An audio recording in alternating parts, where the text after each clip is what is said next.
Assalamualaikum warahmatullahi wabarakatuh. Buat semua murid Ustaz kelas 4 Mercury dan 4 Uranus, InsyaAllah hari ini kita sambung sesi PDPR 3.0 kita. Dan kita sambung semula tajuk pada hari Isnin baru-baru ini, iaitu berkenaan dengan sayangi guruku dalam bidang akhlak. Okey, baik, hari ini kita teruskan dengan topik yang seterusnya.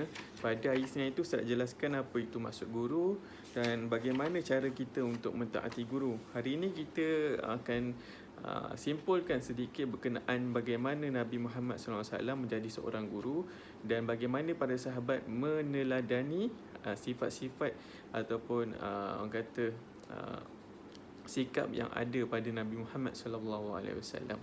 Okey, jadi murid bolehlah buka buku teks Pendidikan Islam tahun 4, buka muka surat 182. Ustaz ulang, sambil-sambil kamu mendengar Ustaz memberikan penerangan melalui video ini, kamu bolehlah buka muka surat 182 dan rujuk topik kita pada hari ini. Okey, baik.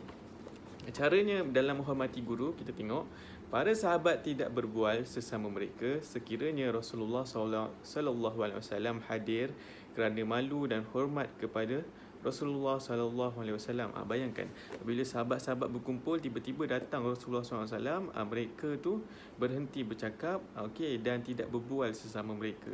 Mereka akan memberikan penghormatan kepada Nabi dan mereka hormat kepada Nabi. Apa yang Nabi cakap, mereka akan dengarkan. Begitu hebatnya akhlak sahabat-sahabat Nabi kepada Nabi. Sebab Nabi ni sebagai seorang guru, jadi mereka menghormati Nabi ni. Yang kedua, membantu guru. Bagaimana kisahnya? Ibnu Abbas pernah memegang dan menonton tali tunggangan gurunya Zaid bin Thabit sebagai tanda penghormatan.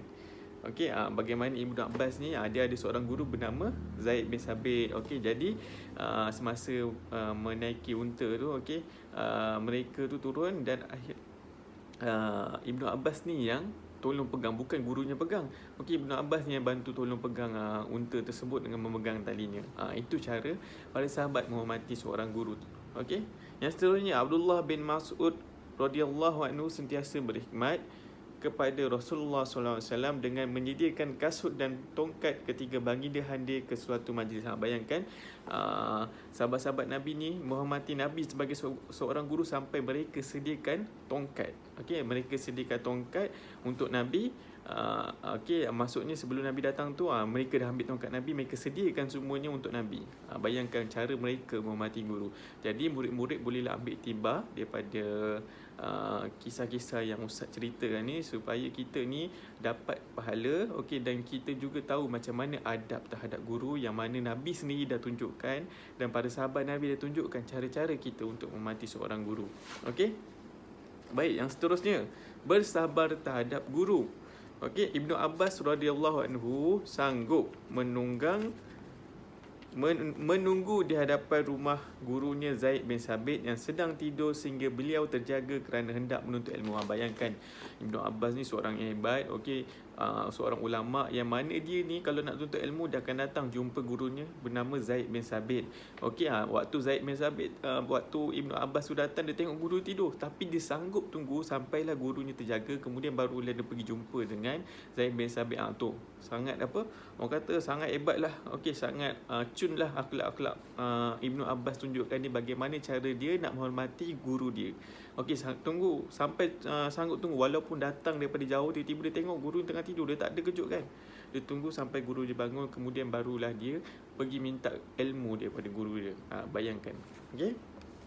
Bersopan dengan guru. Imam Syafi'i menyelak helaian buku di hadapan gurunya Imam Malik dengan perlahan kerana segan dan tidak mahu mengganggu gurunya yang sedang mengajar. Bayangkan, Imam Syafi'i pun sanggup dia selak helaian tu sikit, perlahan-perlahan. Bayangkan, dia selak tu sampai orang katakan tak ada bunyi. Macam Ustaz selak ni berbunyi kan. Helaian buku tu dia selak satu, supaya apa? Dengan niat dia supaya dia tak mengganggu guru ni Imam Malik.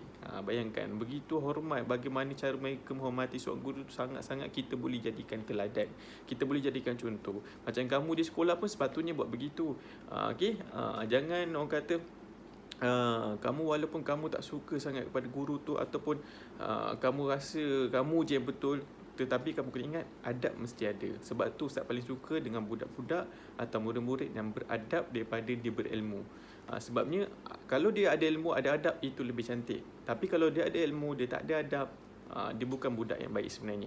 Dia kena baiki adab dia dulu, barulah dia akan terima ilmu-ilmu. Biarlah dia tak pandai mana pun, tetapi ada adab, majoriti guru akan suka. Okey, dan biasanya budak-budak yang macam ni, orang katakan dia tak pandai apa semua, tapi dia ada adab. Percayalah kepada ustaz, orang macam ni lah yang akan berjaya suatu masa nanti. Mungkin dia tak berjaya sekolah rendah, tapi akan datang dia lah jadi akan orang yang berjaya nanti. Sebab tu adab dengan guru kena ada supaya kita ni dapat terima ilmu dan diredai oleh Allah SWT. Kena ingat, bukan ustaz ajarkan minta ni, semua ni daripada Nabi. Nabi tunjukkan kenapa kita perlu beradab. Allah tunjukkan, Allah ajarkan kepada Nabi macam mana cara nak beradab. Dan akhirnya kita ni ambil apa yang Allah suruh. Okey. Jadi begitulah akhlak-akhlak pada sahabat Nabi, bagaimana mereka menjadi murid yang baik. Okey, daripada cerita-cerita tadi Ustaz harap kamu semua ambil pengajaran bagaimana kita nak menyayangi seorang guru dan menghormati seorang guru. Okey, ingat, menghormati seorang guru tu bukan bermaksud kita tidak kita bersetuju dengan apa yang dia, tapi ada adab dia kalau kita tak bersetuju pun. Kena ingat tu, bukan dengan menengking, bukan dengan meninggikan suara, bukan dengan melawan, sebab perkara-perkara sebegini memang pernah berlaku.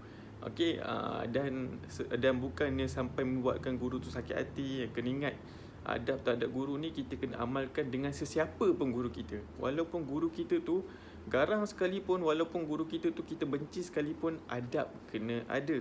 Kena ingat tu, adab kena ada. Bukan nak melawan dia, menengking, bukan dengan protes, dengan tak buat kerja sekolah dan sebagainya. Kena ingat, semua ni ada adab dia. Okey. Okey, dan last sekali, kepentingan adab terhadap guru. Okey, kepentingan ni apa yang kita akan peroleh apabila kita ni beradab terhadap guru. Okey, yang pertama, kalau individu kita sendirilah, apa yang kita akan dapat? Yang pertama, mendapat pahala dan keberkatan ilmu. Ini Ustaz cakap tadi, insya-Allah kita akan dapat pahala sebab kita buat tu kerana Allah SWT, dan automatik kita pun akan dapat ilmu. Okey, ilmu tu akan mudah diterima sebab kita ni menghormati seorang guru atas sebab Allah suruh. Okey. Yang kedua, disayangi guru-guru. Ini macam saya cakap, confirm. Kalau kamu ni ada adab terhadap guru, confirm lah, siapa-siapa pun cikgu-cikgu, dia tak akan benci kamu, dia akan sayang kamu. Dia akan berikan perhatian kepada kamu walaupun kamu ni seorang murid yang mungkin tak pandai. Tapi kerana akhlak kamu cantik, okey, guru-guru akan menyayangi kamu. Bukan guru-guru, siapa pun, Allah pun sayang. Kena ingat tu. Okey. Yang ketiga, mudah mengingati pelajaran ini. Sebab tu Allah suruh kita hormat guru, supaya kita ni mudah terima pelajaran. Tapi kalau kita dah sakitkan hati guru, okey, automatik Allah pun automatik lah susah kita nak terima ilmu tu.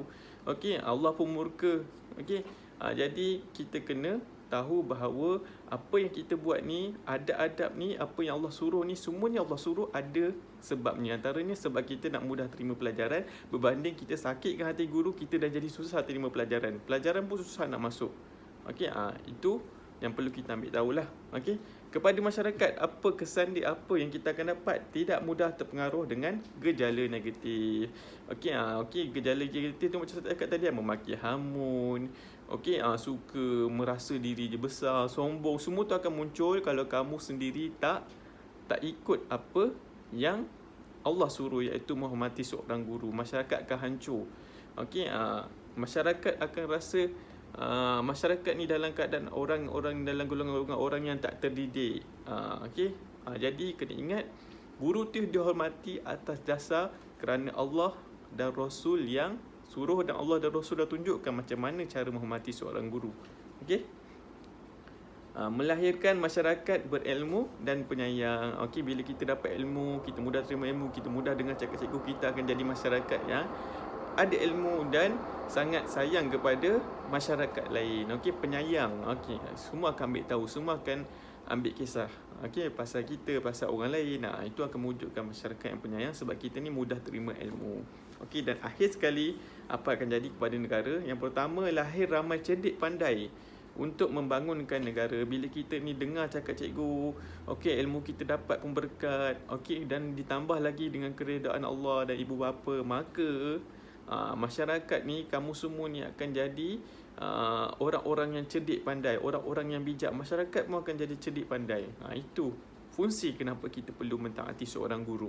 Yang kedua, negara maju berdaya saing. Okey, semua masyarakat yang ada ilmu ni, yang ada adab ni, yang faham tentang konsep mentaati seorang guru ni, percayalah dia akan jadi negara maju yang berdaya saing. Sebab tu kalau kamu tengok kenapa negara-negara Arab ni, negara-negara Arab ataupun negara-negara Eropah yang lebih membangun daripada kita, lebih berdaya saing, sebab mereka ni menguasai ilmu pengetahuan. Okey, bila mereka menguasai ilmu pengetahuan, mereka boleh bangunkan negara yang macam itulah, negara yang maju, berdaya saing. Kita pun perlukan macam tu. Okey, murid-murid pun perlu menambahkan ilmu pengetahuan supaya kita ni boleh membangunkan negara kita. Tak kisahlah kita jadi apa pun, tapi kita nak semua masyarakat Malaysia ni mampu membangunkan negara dengan maju dan bersaing lah, serta mendapat keredaan Allah Subhanahu Wa Taala. Okey, baik.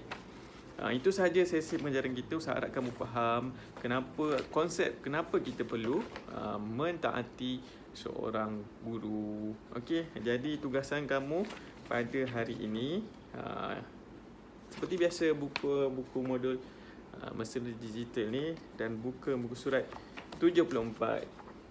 Okey, buat surat 74 dan seperti biasa hantarkan kepada ustaz lah dalam grup Telegram. Dan insya-Allah pada minggu depan tajuk yang sama juga, tetapi ada tugasan ustaz nak kamu buat dengan tajuk kita pada hari inilah, mengenai guruku sayang.